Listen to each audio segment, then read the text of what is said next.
உண்டென்றால் நீ ஒரு கை தரக்கூடாதா?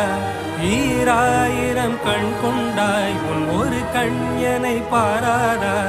உன்னில் சரணடைந்தே